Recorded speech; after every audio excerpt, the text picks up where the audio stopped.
Let's talk about our heart space. I've had clients ask me, why do I sometimes have love and sometimes money, but I can't seem to get both? Our heart space or our heart chakra is all about relationships, love, and connecting with others. It's that warm and cozy feeling. But what happens when we have an imbalance? Maybe we feel angry, or maybe we have some kind of protest going on, or maybe we're trying to protect ourselves from a perceived danger. And when this happens, we close up our heart space, and then love can't get in, and neither can money. Today, we're going to talk about this imbalance and what to do when our heart gets all tangled up inside.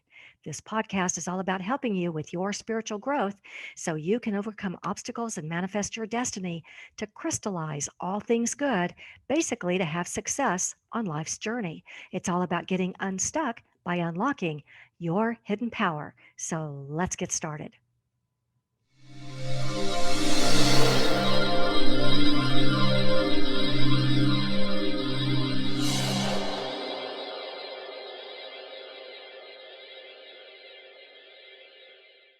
Hi there, and welcome. My name is Remy, like Do Re Mi. I'm a best-selling author and creator of the Get Unstuck Revolution. I help extraordinary women just like you dissolve the obstacles in your path so you can bring success to you. Now let's get started with today's video. Okay, let me jump off the screen here and switch to my laptop. Our life on this planet is designed so that we move through experiences with others that trigger our shadow self or our fears. We're supposed to move through the experiences and not get hung up in the negative emotions that block our progress and our evolution. But each of these experiences is designed to trip us up, which is kind of infuriating. If we can move through these experiences in spite of being triggered, without running, without hiding, and if we can keep our heart space open without letting it get all tangled up, then we're aligning with all that is and we're aligning with all things good, which means we're aligning and welcoming in both love and prosperity. If we have trouble in either of these areas, either love or prosperity, then we may be looking at an imbalance in our heart space. And so we might have trouble finding success in love or in prosperity. Well, if you'd like to see success in full abundance along life's journey, and if you're wanting to tap into a greater knowingness and align with the higher consciousness of your infinite self instead of the lower ego thinking and negative thoughts that push success away, then this is for you. It's time to be unabashedly, unapologetically, happily untethered to ego thinking. It's time to align with the higher energies of our soul's path instead. Today's episode is for you if you wonder how to keep your heart open no matter what makes it want to close, how to keep love and money flowing in your life, and what to do if you feel all tangled up and don't know what to do. Yes, these episodes are all about how to find your hidden power when you want to transform challenges into successes. I like to call it the audacity of alchemy. Because when we're feeling stuck, it's never the situation that has us stuck, it's our energy about it that's become stuck in anxiety, overwhelm, doubts, worries, frustrations, indecision, and even anger. And often this is because of a spiritual injury that we've experienced, some kind of hidden trauma. So it isn't the pain of our situation, it's the pain of not being connected into the natural energy of who we really are, of being connected to that magical part of us that's a creative vibrational being who can use positive energies to create what we want and bring it into physical manifestation. We can allow our manifestations to materialize and not get stuck in the negative vibrations that block them. These positive energies that we talk about so much are where we find the magic of alchemy, because our choice of frequency, our choice of those positive thoughts and emotions can change the course of our journey. You know, one of my favorite songs is called Bring It On Home by Little Big Town. And in the lyrics, they say, you've got someone here wants to make it all right, someone to love you more than life. You got willing arms that'll hold you tight, a hand to lead you through the night. I know your heart can get all tangled up inside, but don't keep it to yourself. Drop your worries at the door. Just leave them all behind. These worries that we go through as we experience life are designed to trigger us. We're supposed to move We're supposed to move through these triggers because they reveal our fears and our worries so that we can deal with them to such a degree that they no longer run or ruin our lives. Through our heart space, we're intended to express light and love. This is who we are at our core. And these triggers that we experience can block this flow, which, of course, is why we're supposed to move through them. We're intended to find a way to recenter in our love and light so that we can be the truest expression of who we really are. If we can find a way to center ourselves in our spiritual center, then we can call upon universal forces to help us co create. So that's the purpose of why we go through what we go through. All right. If we have someone in our life who's a challenge and we aren't seeing them at the soul level, if we allow our negative ego thinking to kick in and look at their deficits and everything that's wrong with them, then we're faced with a choice. We can keep our heart open, or we might end up closing our heart space. Our life experience is designed this way to give us an opportunity to choose. If we can express unconditional love, if we can love them without any conditions or expectations, if we can find the positives and look for the blessings, then we're in a good place. We're able to keep our heart space open, which in turn invites good things to come to us. The question is, can we keep our heart's compassionate focus entirely on a person's worth at that soul level?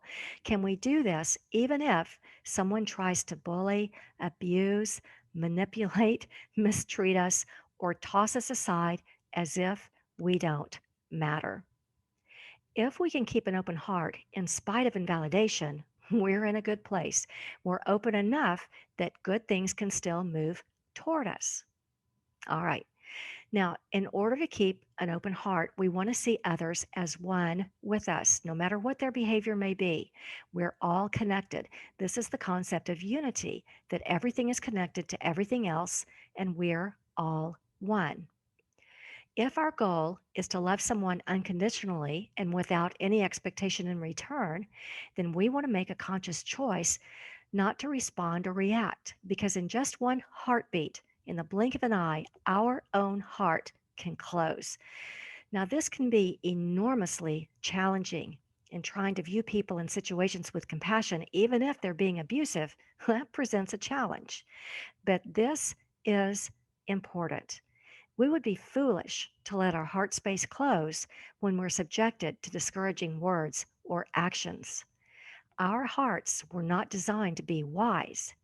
Our hearts were designed to be full of love.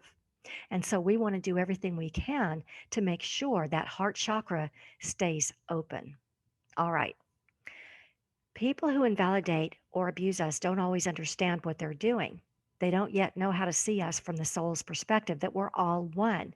They may still be in the 3D world, in the physical world, trying to survive their own fears. Our choice is to stay connected to a higher stream of consciousness, to stay connected to a stream of unconditional love, and to expand that. Our choice is to stay in higher and more positive thoughts. Our choice is not to respond or react from our ego thinking, but to view them as spiritual beings, because our hearts are designed to express this unconditional love. Make sense? All right. From this higher frequency, from this place of unconditional love, we can access all kinds of resources. We can have faith in knowing what's right for us and what's right for the situation. We can also have faith in the unseen forces that are working behind the scenes for us. We can trust in the process of spiritual growth, which is sometimes not the easiest process. Some of us even choose to trust in the law of attraction and other universal laws. We can call on strength from inspirational sources or from our past experiences. We can call on guidance and we can tap into our inner knowingness. These are all resources we have: faith, trust, strength, guidance, and so much more. There are some who believe that we are ascended masters in training.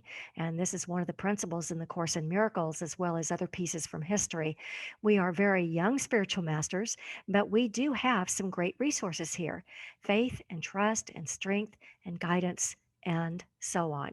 And one of our most brilliant resources or abilities is to take on a spiritual perspective. We can see someone else as a spiritual being, someone who's still going through their own evolution, and we can send them unconditional love with no expectations of anything in return, just as an ascended master would do, right? Let that sink in for a minute. We can send someone else compassion, grace, strength, or any number of positive energies just as an ascended master would do. Now, it may be challenging at times, but this is what will help us to keep our own heart space open so that good things will continue to flow to us, both love and money and other good things as well. Okay, so what happens if we inadvertently close our heart and we don't even realize it? What do we do if we find ourselves in a place of imbalance? Do we risk losing love and money and all other good things in life? Well, let's take a look at that.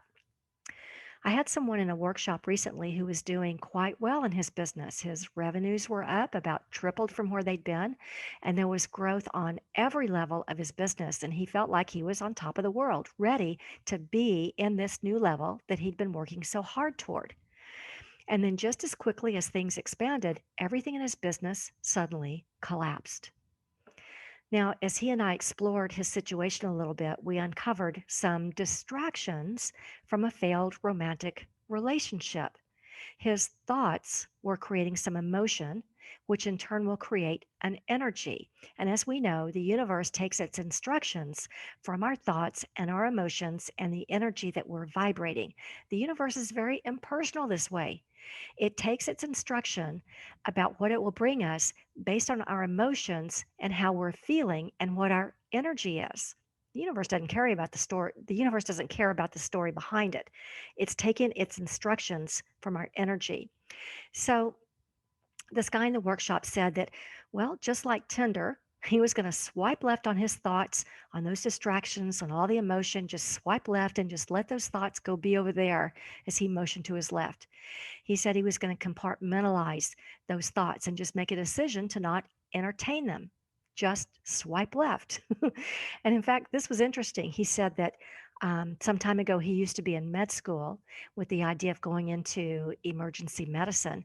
And when he started studying and participating in labs and really started getting his head around the whole saving lives thing, he began to look at the friends that he was hanging around with. And he said, you know, they really were a bunch of punks, always getting into trouble. And he said, and I was one of them. And so he made a decision to drop that group of friends because they were at cross purposes for his new line of work in saving lives.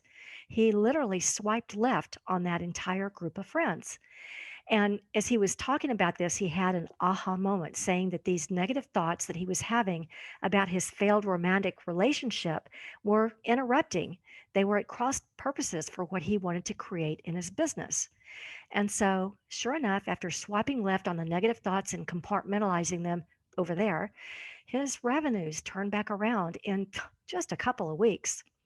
So, this is important. Our efforts aren't the issue. The efforts we put into our business, our productivity, whatever, the efforts that we put into our relationship, that isn't the issue. It isn't the effort we're putting in, but the vibration, the energy that we're holding. So our efforts towards something don't matter nearly as much as getting our thoughts and emotions about it into the positive range. The way he turned the energy around in just a couple of weeks, by the way, was that he focused his thoughts on the positives and he focused on the blessings and he focused on what he was looking forward to.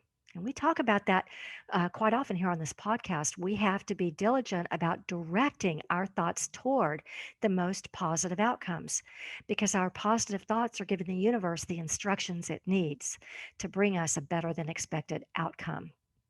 So he was holding the vibration of positive possibilities and he was holding the vibration of joy and looking only at those things that were bringing him enjoyment. It takes practice and discipline sometimes to direct our thoughts and hold our vibration in a good place. But if we don't direct our thoughts, oh, how quickly ego can betray us and move in with its negative thoughts. Okay, so What if we're in a situation about where we aren't clear about what's happening? We aren't clear about the best possible outcome. We aren't clear about which way is up or which direction is the best. We just don't know. Well, this is something I hear quite often because it can be a challenge in some of these situations we're in where we feel so blind. This is where we can simply hold our thoughts toward a better than expected outcome, even if we don't know what that outcome is yet. But it requires trust in the unseen. Now, it's difficult to have faith in the unseen forces that are working behind the scenes for us sometimes, but when we can accept this unseen reality, the process of our spiritual evolution accelerates. We have our physical reality and we also have an unseen reality, things that are on their way to us that we can't see. In being vulnerable to these unseen forces, we can experience an acceleration of our spiritual growth. This is because sometimes we just don't yet understand the situation. Are we being a catalyst for someone else's growth, or are they a catalyst for our growth? Sometimes we just don't know yet. And this is why we want to relinquish control and trust the unseen forces. Well, easier said than done sometimes because one of our deepest, most ingrained fears is losing control. So, to offer up vulnerability to unseen forces that are there to help us through our spiritual growth, it can feel a little bit scary. So let's break it down. I'd like you to consider for a minute the person that triggers you immensely because they're such a difficult person to deal with. I know I've known people like this. And as you consider this person, hold your spiritual boundaries of disallowing negative thoughts from ego and simply look at the positive. Pretend to love them dearly. And in doing this in a very short period of time of pretending or of practicing this love, you genuinely will make a shift to love them. Maybe you can't love them dearly, but maybe you can find something to appreciate about them. Something. In doing this practice, you'll have made room in your heart space for seeing them in a new way from a spiritual perspective, and your heart will be filled with a far more compassionate view of this person. It may take a little practice, I'll give you that, but hold your own boundary as an ascended master in training, flowing love and light and appreciation to them while disallowing any chaos or negative thoughts to come into your heart space. Now, this is a spiritual practice that will allow you to move through the experience and not get hung up or triggered by the difficulty. Move through the experience while keeping your heart space open. We want to keep that heart chakra open. You don't have to understand the difficult situation, you don't have to fix it, and you won't have to reconcile something that just won't reconcile. Your only task is to just stay centered in compassion and swipe left on the chaos and let it live over there. Because the situation that you're in is a catalyst for ascension, asking you to not let it affect you, but to ascend, to rise higher into a greater spiritual perspective, that they're being difficult because they're dealing with their own fear of loss and a deep need to not lose control of their life. Simply hold the thought, I'm sending you love and light, and I wish you every happiness. And as you do this, you'll be able to hold your heart space open. And this way, your own heart won't close you off to the love and prosperity and other good things that you desire. All right. So, when we have faith in the unseen reality, when we surrender to it, we are on an accelerated path. We understand that some of our experiences are preordained, and there's a greater plan for our growth or someone else's growth if we're the catalyst for them. Sometimes we're standing in service for another person. But if we become committed to how difficult the situation is, we're becoming committed to controlling the situation. And if we're trying to control it, we're operating from a fear of loss or of losing. Let me say that again. Rather than moving through the experience by surrendering to the unseen forces, we're creating an imbalance in our heart space and blocking the love and prosperity we'd like to experience in our lives. If we become distracted with these obstacles and difficulties and allow them to throw us into chaos, rather than allowing ourselves to be guided by a higher stream of consciousness, we're slowing down our growth. We're creating imbalance. We're pushing good things away from us, even the good things that we'd like to experience. things slow down when we aren't in this higher flow with these higher and better thoughts. So when we're imbalanced, we want to move as quickly as possible into the higher and better thoughts. As we empower ourselves towards self expression and who we are at our core without the negative thoughts and emotions that can drain us, we're choosing a higher frequency, higher and better thoughts because our choice of frequency, our choice of more positive emotions changes the course of our journey. So, reflecting back on everything we covered today, how can you apply what you've learned? If you ever feel like sometimes you have love and sometimes you have money, but you can't seem to get both or can't seem to get either, well, our heart space or our heart chakra is all about relationships, love, and connection. But if we have an imbalance there, if we feel angry, or maybe we have some kind of protest going on, or we're trying to protect ourselves from a perceived danger, we can close up our heart space and then love can't get in, and neither can money. So let's keep that heart space open so we can have both. I hope this helps you as you're using the powers of alchemy to transform challenges and obstacles into positive new successes. This podcast is all about helping you have success on your spiritual growth journey. It's all about getting unstuck by unlocking your hidden power. If you still can't get your head around what's got you stuck in life or in business, you can tell me about it. You can send me a question to questions at unlockyourhiddenpower.com, or you may not know that you can schedule a one-on-one session with your own personal unstuckologist, that's me, by visiting instantbreakthroughsession.com. This private session is designed to help you tap into your greatest resource, that's you, and together we can make quite a team toward calling in the transformational powers of alchemy. And our time together will uncover your single biggest stuck point, that one that you maybe can't see. And we'll also go over the most genius way to create clarity so you can just move forward while one obstacle after another is obliterated. And we'll create a strategy to get you moving in a really good direction, the one that's aligned with your life purpose. If this sounds like a match made in heaven, you can hop on over to instantbreakthroughsession.com right now and book the time slot that works best for you. Well, thanks for joining me today, and I'm wishing you a life filled with all the alchemy you need to bring success to you. Feel free to share this video with anyone you know who's feeling stuck, and I look forward to seeing you on the next episode.